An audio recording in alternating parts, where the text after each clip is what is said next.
안녕하세요. 알기 쉬운 성경 이야기. 오늘은 여러분과 함께 고린도 전서를 나눠가도록 하겠습니다. 고린도 교회는 사도 바울이 1년 반에서 2년 가까이 사역한 곳이고요.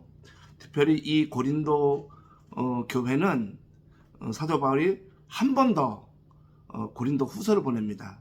엄밀히 말하면 첫 번째 보낸 것까지 하면 3개의 서신서를 보냈는데 안타깝게도 첫 번째 서신서는 지금 존재하지 않습니다. 사라져서. 그래서 고린도 전서가 두 번째 서신서고 고린도 후서가 세 번째 서신서입니다.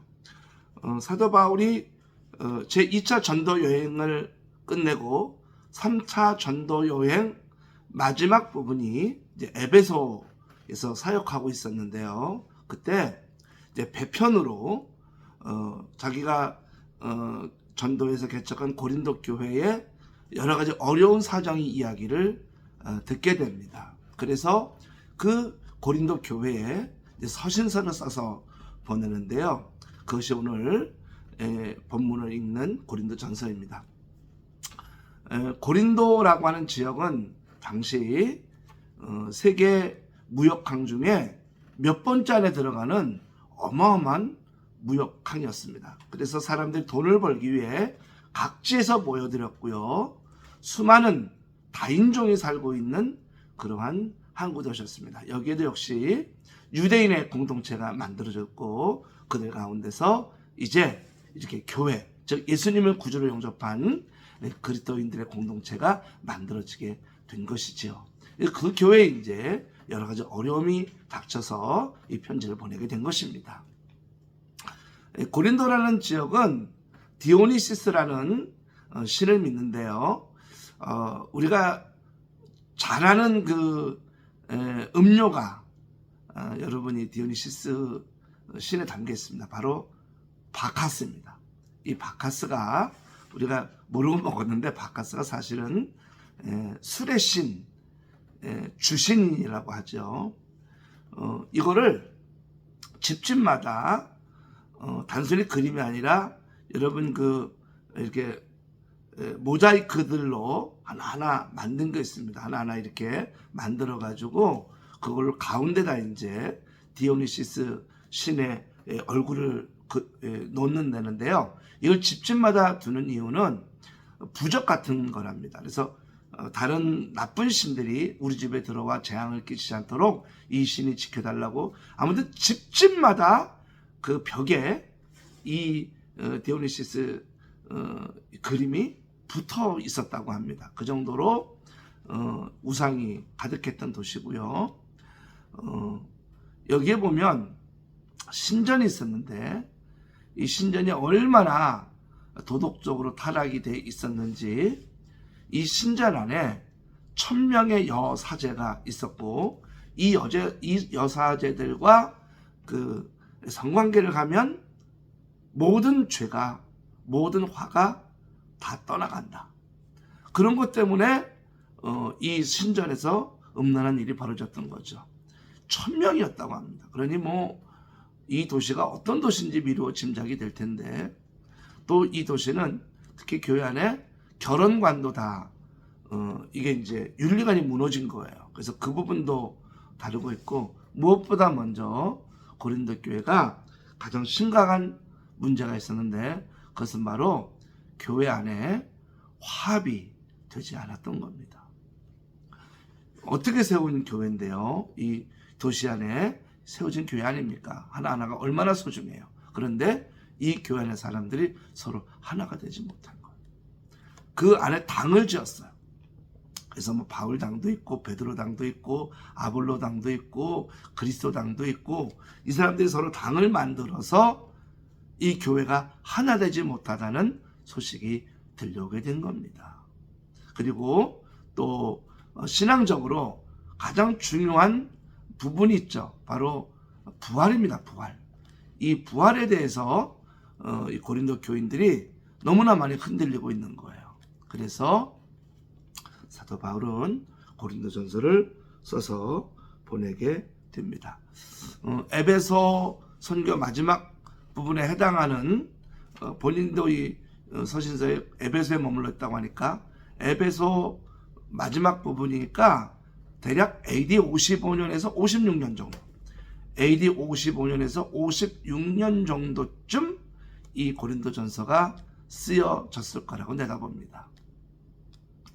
오늘 내용을 조금 들어가 볼게요. 중요한 내용을 좀 다루고 그 다음에 마지막 또 중요한 부분을 언급하고 마치도록 하겠습니다. 화합을 이루기 위해서, 이 교회 안에 화합을 이루기 위해서는 무엇이 필요할까? 어떤 게 필요할까요, 여러분? 교회가 문제가 생겼어요. 서로 하나가 되지 못했어요. 그러면 그 교회에 지금 필요한 게 무엇일까요? 오늘 사도 바울은 한 가지의 비책을 내놓습니다.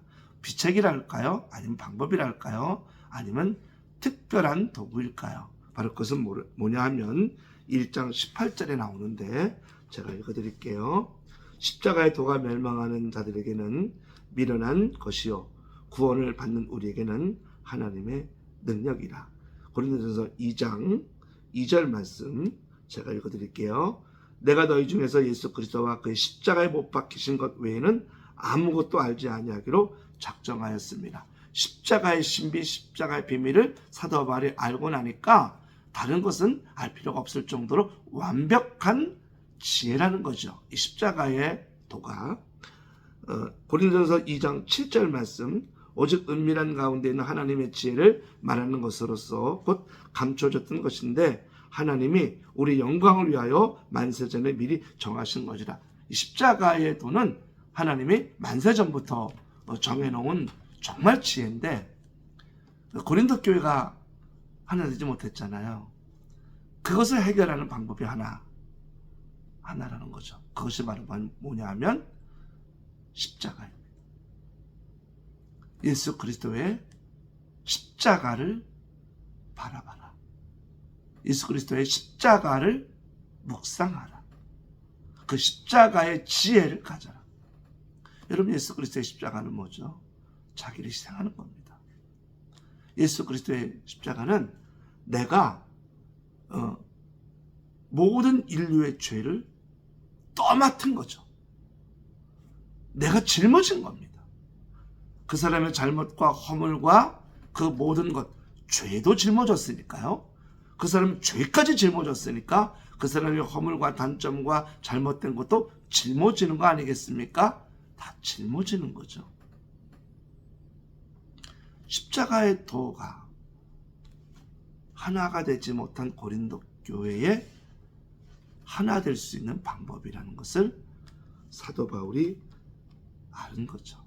그래서 그 1장 18절부터 십자가의 도를 설명하고 있는 것입니다. 사랑하는 성도 여러분, 누구와 하나 되지 못하고 있습니까? 어떤 분과 하나 되지 못하고 있습니까? 예수님처럼 십자가를 지십시오. 그러면 하나님과 하나 되게 하고 사람과 사람을 하나 되게 하시는 놀라운 역사를 이루신 주님처럼 여러분도 역사를 이뤄갈 것입니다. 십자가를 묵상하면 다툴 일이 없죠. 십자가를 묵상하면 화가 났다가도 누그러뜨리죠. 십자가를 생각하면 그 사람의 단점과 허물까지도 다 사랑할 수 있게 되죠. 주님처럼. 고린도서 3장은 이 고린도 교인들에게 무엇을 설명하냐면 우리 모두 다 같이 어떤 사람들이다? 동역자라는 표현을 씁니다. 고린도서 3장 6절 나는 심었고 아볼로는 물을 주었을 때 오직 하나님께서 자라나게 하셨으니 그런즉 심은 이나 물 주는 이는 아무것도 아니로되 오직 자라게 하시는 이는 하나님 뿐이니라.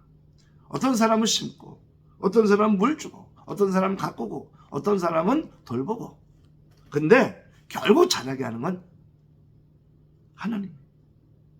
누가 잘났어요? 잘난 거 없어요. 누가 특별한 일 했어요? 없어요. 누가 더 많은 일을 했어요? 없어요. 다 누가 하는 거예요? 하나님이 하신 거예요. 내가 했다고 생각하고 우리가 했다고 생각하니까 싸움이 생기는 거예요. 하나님이 하신 거죠. 주님이 하신 거예요.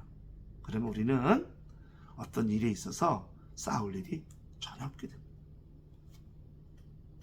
고린도서 4장 어떤 말씀이 나오나요? 우린 다 일꾼이다. 우린 주인이 아니다. 우린 일꾼이다.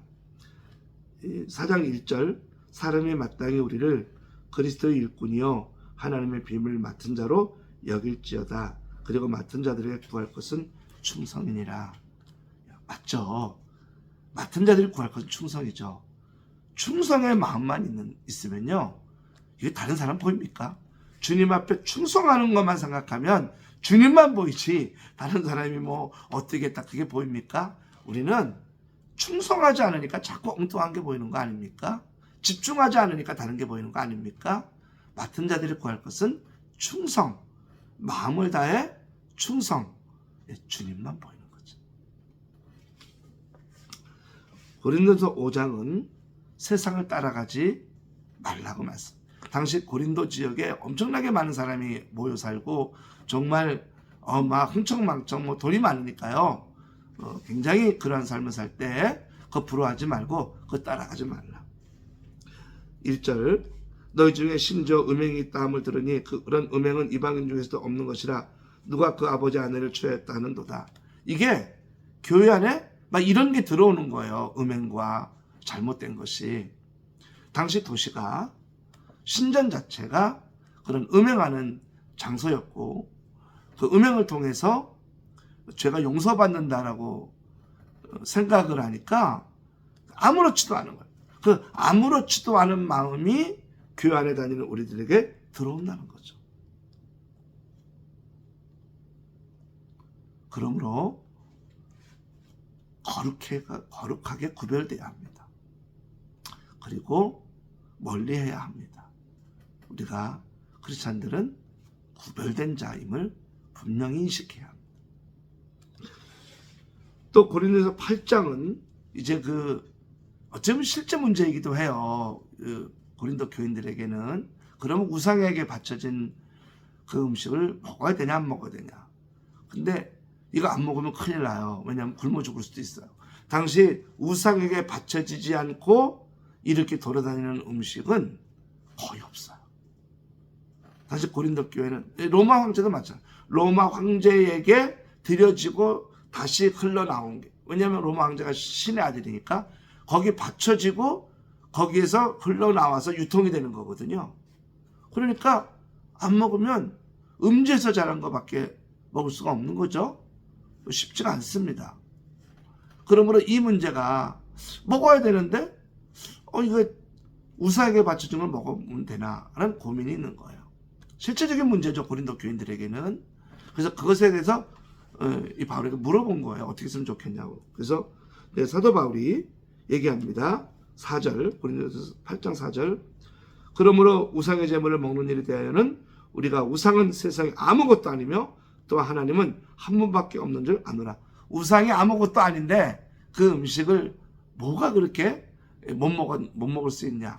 그러니까 그거 아니면 먹을 수 없으니 이제 사도 바울이 이렇게 말하는 겁니다. 즉 아니 우상이 없는데 무슨 능력이 있냐. 그게 아무 의미 없다. 먹어도 된다. 그런데 13절에 하나를 더 다뤄요. 뭐라고 다루냐면 그러므로 만일 음식 먹는 문제로 내 형제가 만약에 실족하는 일이 있다. 우리가 무슨 하나 있잖아요. 뭐 이렇게 우리나라 개고기 같은 거 있잖아요.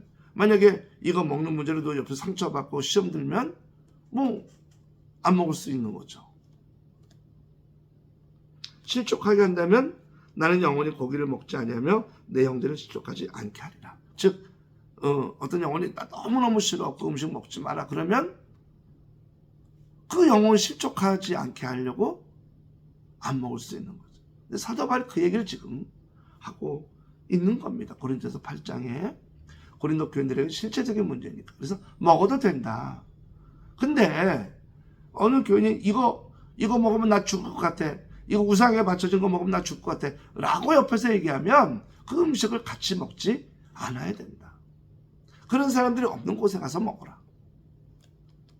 되게 지혜롭게 대처하는 거죠.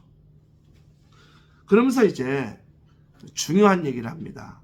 즉 이제 화합하기 위해 아까 십자가의 도를 말씀했는데 두 가지를 이제 사도 바울이 언급을 해요. 12장부터 나오는 내용입니다. 하나는 하나님의 은사에 대한 이야기를 말씀하고 있어요. 제가 읽어드릴게요. 12장 7절부터 각 사람에게 성령을 나타내심은 유익하게 하려 하심이라. 어떤 사람에게는 성령으로 말미암아 지혜의 말씀을, 어떤 사람에게는 같은 성령을 따라 지식의 말씀을, 다른 사람에게는 같은 성령을 믿음을, 어떤 사람에게는 한 성령으로 병 고치는 은사를, 어떤 사람에게는 능력 행함을, 어떤 사람에게는 예언함을, 어떤 사람에게는 영들 분별함을, 다른 사람에게는 각종 방언말함을, 어떤 사람에게는 방언들 통역함을 주시나니 이 모든 일은 같은 한 성령이 하사 그의 뜻대로 각 사람에게 나눠주시는 것이니라. 예, 성령의 은사가 여러 가지를 말씀하고 있죠. 이것은 존중해 주라는 얘기. 그래서 각 파벌로 나눠져 있다 보니 다른 사람들, 우리 모임에 안 들어온 사람들을 깎아내리려고 하는 게 있지 않습니까? 그러지 마라. 존중해 줘라. 하나하나 사역이 너무나 특별하고 귀하다. 그게 성령을 통해 하나님이 주신 거다. 다 존중해 줘라. 그러면서 무엇을 말합니까? 사랑을 말합니다.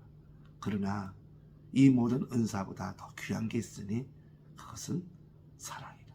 심지어 믿음과 소망과 사랑이 있는데 그 중에도 제일은 사랑이다. 사랑하라. 심지어 이 말씀은 마지막에도 한 번 더 언급을 하죠. 사랑에 대한 언급을 합니다. 마지막에 16장 14절 사랑으로 행하라 라는 말씀이 있죠. 그래서 우리가 사랑은 뭐예요? 덮어주는 거죠. 사랑은 뭐예요? 용서하는 걸, 이해하는 거예요. 사랑은 그 사람을 이해하고 그 사람 잘못을 덮어주는 거잖아요. 이게 은사라는 거예요. 어떤 은사보다 귀하다는 거죠. 이 사랑의 은사가 여러분과 남에게 계시를 축복합니다. 그리고 마지막으로 사도 바울은 이제 부활에 대한 말씀을 해요. 고린도 교인들에게 이제 당시에 이게 유대인들도 있지만 그리스인들, 로마인들의 교회 안에 들어옵니다. 그 사람들에게는 부활이 도저히 이해가 안 돼요. 그냥 합리적인 사고를 갖고 있다고 생각하니까 죽으면 끝났지. 뭐 그것까지 십자가의 죽음이 얼마나 가치 있어. 그거면 됐지. 뭘 부활이냐. 그때 사도 바울이 딱 정해주는 겁니다. 뭐라고 하냐면 사도 바울이 이런 말씀을 고린도전서 15장 13절부터 15절까지 합니다. 만일 죽은 자의 부활이 없으면 그리스도가 다시 살아나지 못하셨습니다. 그리스도께서 만일 다시 살아나지 못하셨으면 우리가 전파하는 것도 없것이요 너희 믿음도 없것이며 또 우리가 하나님의 거짓 증언으로 발견되리니 우리가 하나님이 그리스도를 다시 살리셨다고 증언하였습니다. 만일 죽은 자가 다시 살아나는 일이 없으면 하나님이 그리스도를 다시 살리지 아니하셨으리라. 죽은 자의 부활 나는 믿는다. 죽은 자의 부활을 믿으라. 아멘.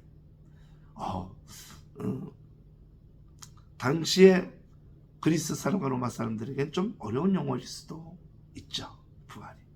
십자가의 죽음만 언급하고 이거면 된다라고 생각할 수 있어요. 그런데 사도 바울은 단언합니다.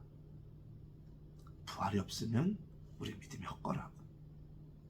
사랑하는 성도 여러분, 믿음은 이렇게 용기 있게 전파해야 합니다. 우리가 가진 믿음은 부끄러운 것이 아닙니다. 우리가 가지고 있는 이 믿음의 사실들은 우리가 당당히 적극적으로 전파해야 됩니다. 그것이 진짜 그리스도인입니다. 오늘은 여러분과 함께 고린도전서를 함께 나눴습니다. 감사합니다.